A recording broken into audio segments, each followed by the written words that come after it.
Pain was never the enemy. The Stoics understood this long before psychology tried to explain suffering, long before comfort became a way of life, and long before men forgot how to endure. Pain sharpens awareness. Pain forces adaptation.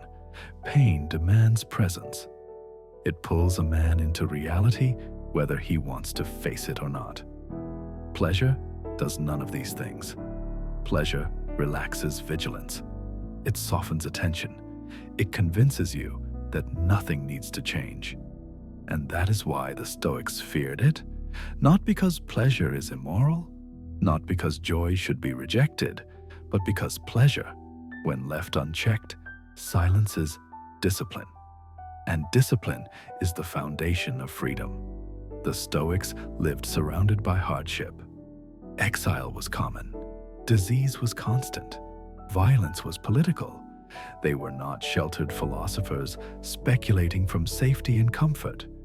They were men who understood suffering as a permanent feature of life. Yet when they warned others, when they trained the mind, when they prepared men for what life would demand, they warned far more about pleasure than pain, because pain is honest. Pain tells you when you are weak. Pain exposes where you are unprepared. Pain reveals what still needs to be forged. Pain does not flatter you. It does not negotiate. It does not lie. Pain delivers truth immediately, whether you welcome it or not. Pleasure does the opposite. Pleasure tells you everything is fine, even while you are quietly decaying beneath the surface. Pain demands attention. Pleasure dulls it. And once attention dulls, standards begin to fall. Discipline loosens quietly. Self-respect erodes without noise. Identity weakens without resistance. A man does not fall apart when life becomes hard. He falls apart when life becomes easy. Comfort feels like relief, but relief is not strength. Relief is not character. Relief is not mastery. Pleasure rewards you before effort is required. And when reward comes before effort, something breaks inside the mind. The connection between action and consequence weakens. The need to strive fades. Resistance becomes optional. Pain does the opposite. Pain forces engagement. Pain forces adaptation. Pain forces responsibility. Pain asks something of you. Pleasure asks nothing. And that is precisely why it is dangerous. Pleasure encourages avoidance. Avoid discomfort. Avoid effort. Avoid growth. The Stoics observed this pattern clearly. A man softened by pleasure becomes fragile. Fragile to boredom. Fragile to inconvenience. Fragile to silence. Fragile to rejection. He becomes irritated by small problems and overwhelmed by large ones. And fragility is not harmless. Fragility makes men reactive. Fragility makes them emotional. Fragility makes them defensive. A fragile man cannot lead when pressure arrives. He cannot think clearly when stakes are high.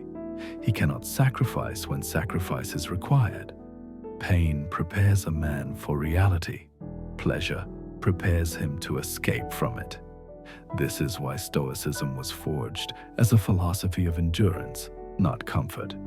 The Stoics did not ask how to feel better. They asked how to remain steady, because steadiness is what survives chaos. Pain strengthens what is aligned. It breaks what is false. Pleasure hides weakness until weakness becomes collapse. And the Stoics understood this truth with absolute clarity. Pain may wound you. Pain may humble you. But pain will never deceive you. Pleasure, unmanaged, always will. The Stoics believed that virtue could not exist without resistance. Without resistance, virtue decays. This is why they practiced what they called voluntary discomfort, simple food, minimal possessions, cold, hunger, periods without indulgence, not as punishment, not as self-hatred, not to appear virtuous, but as training. They understood something most men never consider. If you only function well when conditions are comfortable, then you are not strong. You are accommodated. So the Stoics asked themselves difficult questions. Can I endure discomfort without panic? Can I feel desire without obeying it? Can I lose ease without losing myself? Because the man who cannot refuse pleasure is not free. He is governed by impulse, and impulse is a terrible master. Pleasure weakens men slowly, so slowly that it almost feels harmless. Pain announces itself. Pleasure whispers. Pain demands attention. Pleasure distracts from it. Pain arrives with force. Pleasure arrives with permission. This is what makes pleasure dangerous. It does not attack your strength. It erodes it. A little indulgence becomes habit. Habit becomes expectation. Expectation becomes entitlement, and entitlement destroys discipline. This is why modern men feel restless and dissatisfied despite unprecedented comfort. They are overfed but undertrained, stimulated but unfocused, entertained but hollow. Pleasure trains the mind to seek the next reward, the next hit of stimulation, the next distraction, the next escape. It shortens attention. It weakens patience. It makes effort feel unbearable. Pain does the opposite. Pain lengthens attention. Pain strengthens patience. Pain teaches endurance. Pain forces a man to confront reality. Pleasure teaches him how to avoid it. This is why pleasure undermines discipline at its core. Discipline requires delay. Pleasure demands immediacy. Discipline strengthens the will. Pleasure weakens it through indulgence. Over time, a man conditioned by pleasure becomes reactive. Small inconveniences feel intolerable. Minor frustrations feel personal. Boredom feels like suffering. He begins to confuse discomfort with injustice. And this creates fragility. Fragility is not weakness of the body. It is weakness of tolerance. A fragile man cannot remain calm under pressure. He cannot think clearly when challenged. He cannot sacrifice when sacrifice is required.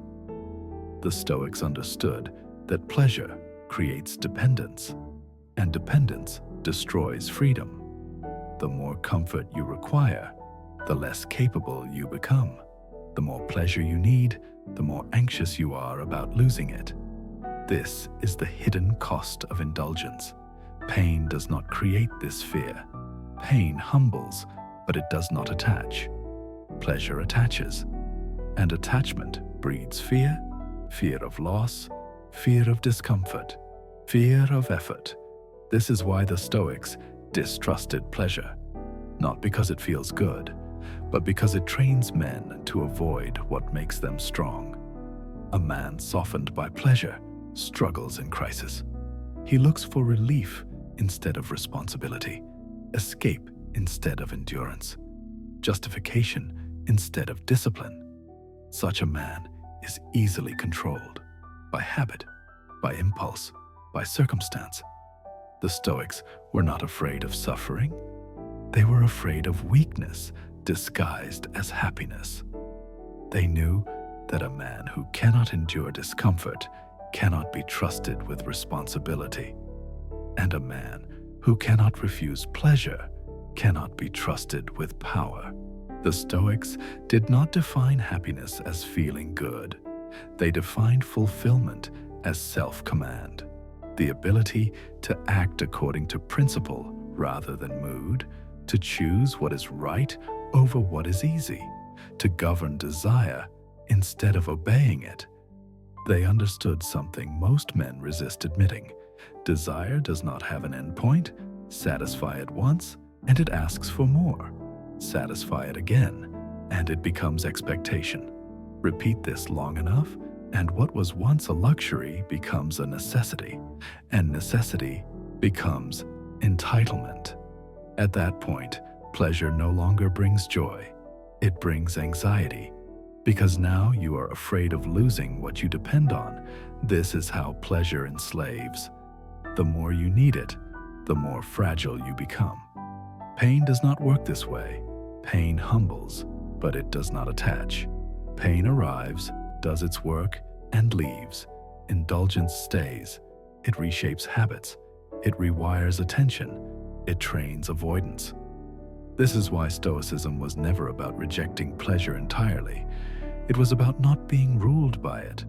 A Stoic could enjoy good food, but eat simply without complaint. He could enjoy comfort, but endure hardship without resentment. He could enjoy success, but remain steady in loss. Pleasure was permitted. Attachment was not, because attachment creates fear. Fear creates hesitation. Hesitation weakens action, and weak action erodes character. The Stoics valued freedom above comfort, freedom from impulse, freedom from craving, freedom from emotional dependence on circumstance. They understood that a man who accepts pain cannot be enslaved by it, but a man who needs pleasure already is. This is why they train themselves to sit with discomfort, to delay gratification, to deny impulse, to remain steady when desire pulled at them, not to suffer needlessly, but to know, with certainty, that they were in control. Because true strength is not measured by how much pain a man can endure, it is measured by how much he can deny himself without resentment. A man who can endure pain but cannot refuse pleasure is still weak. He is strong only when circumstances force him to be. The Stoic ideal was different: strength that does not depend on conditions, calm that does not depend on comfort, discipline that does not collapse under ease. This is why men broken by pain often rebuild stronger. Pain clarifies. It strips away illusion. It reveals what matters and what does not. But men broken by pleasure rarely even realize they are broken. Their decline is quiet, comfortable, justified. They call it balance. They call it reward. They call it happiness. The Stoics saw through this. They knew that pleasure, unmanaged, corrodes discipline invisibly. It dulls standards without resistance. It weakens will without force. It softens men without warning. This is why the Stoics feared pleasure more than pain. Pain tests you. Pleasure corrupts you quietly. Pain challenges your strength. Pleasure convinces you that strength is no longer required. So do not ask how to avoid suffering. Suffering is inevitable. Ask whether you can refuse what weakens you, because the man who can walk away from pleasure when it dulls him will never be defeated when pain inevitably arrives.